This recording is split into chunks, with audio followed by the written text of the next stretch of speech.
Hey guys, welcome back to 3 and Out. I'm Jeremiah Davis. This is Mark Morehouse, and we're with the Cedar Rapids Gazette. Let's get right into it. Our 3 and Out for this week. Number 1, the Death Star is coming to Kinnick. Mark. Number 3 out of the college football poll comes out later tonight. It's still number 3 at this point. Michigan coming to. I think it still will be number 3. You think so? Okay. Yeah, I think it's Clemson and Alabama State. Okay, fair enough. Well, likely number 3, Michigan coming to town, and with it a treasure trove of tools with which to dismantle opposing football teams. There's probably a certain percentage of people out there who are rolling their eyes at me right now because every time it seems like, every time Iowa plays Ohio State, I say the Death Star. Okay. Now Michigan is a Death Star too. There's so many Death Stars in the Big Ten, but those are for sure the two. Yeah. Heck, they could end up in the national title game.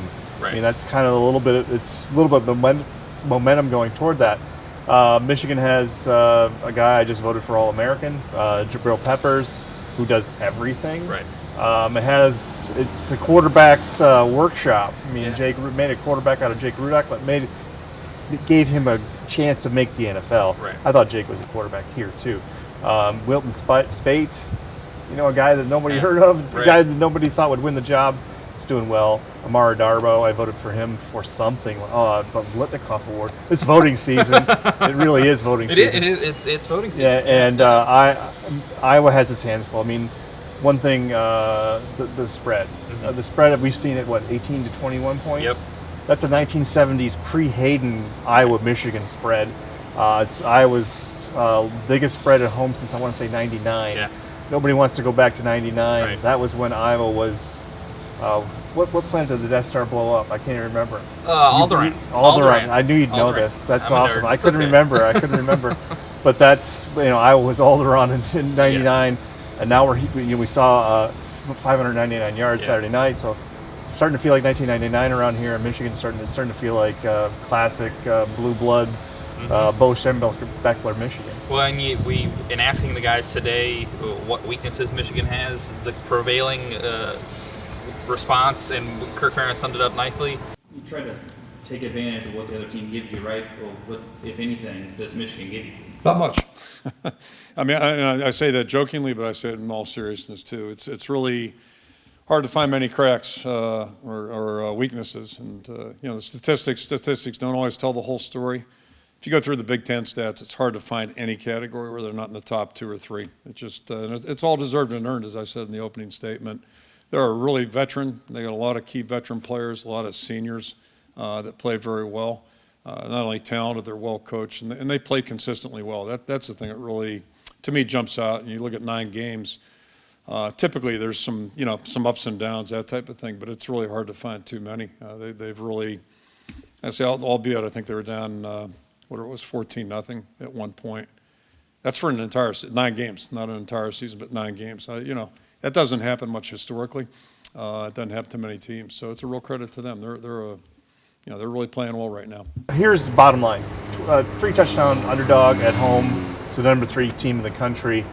That's where Iowa is right now. Yep. That's where Iowa is. Number 2, the offense.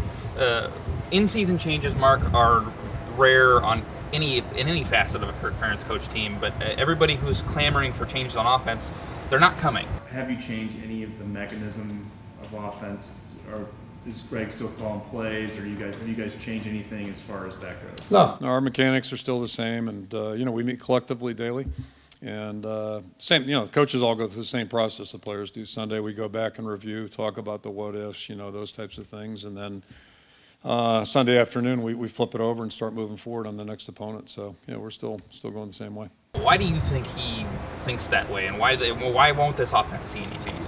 One illustration is you guys saw how they used Akram Watley last week. That looked like a foot with 7 toes. I mean, it just didn't work. It looked so unnatural that it was such a tell that where he was in there. So right now Iowa is Iowa, and there's no getting out of that. For better or worse, Right. Iowa is Iowa. Greg Davis is still calling the plays. All the mechanisms are still in place that have been there all season.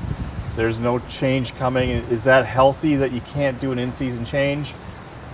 I think he took the question and thought maybe, okay, well, you're going from a pro style to a spread. Right. I don't think that, but I think it goes into more personnel, and that gets into more of the bigger picture topic of why this team is where it is. And A lot of it's because of a largely unproductive 2013 class that's, or at least a class that has not contributed enough. Like 10 out of 20 players are even still here.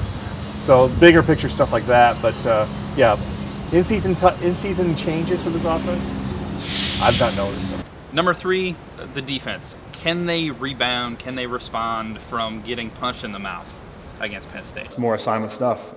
Being in your gap, doing your responsibility. I think that was the main point that we got from this last week, that we need to move on and try to put it on to next week is just, do your assignment and let it go from there.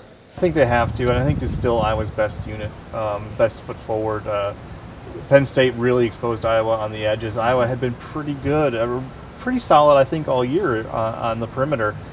Penn State really exposed them there. Saquon Barkley's going to do that to a lot of people. Right. I'm not sure what I will vote for him for something. I think I have a all Big Ten vote somewhere, but he's terrific, and Iowa has to shore up the edges. Iowa has to. I think the best thing it can do is put pressure on Wilton Spate Saturday. That's something I think they can do. But yeah, if the edges are there, Michigan will be hitting them with that. And that will be a long night. 599 yards, I think you wrote second most in the Kirk Ferentz era? Yeah, second most, 604. Ron Dane game, and when Iowa was basically a party favorite for Wisconsin, Ron Dane to set the rushing record, Wisconsin to clinch the Rose Bowl. Right. That was Iowa was a party hat that day. You don't want to be a party hat. That's not what you're shooting for. No, not at all. I mean, and sharing any neighborhood with 1999 is a bad deal at this point. Yeah. And unfortunately, that's where I was at right now. And if you're a defense, Josie Jewell and Jaleel Johnson, they were the motors still Saturday. But I think Saquon Barkley calling them out and questioning whether or not they quit, I think you're going to see them respond, especially right away against Michigan, because this is a prideful group, and they're not going to take something like that lightly. Yeah, and that was a part of the theme.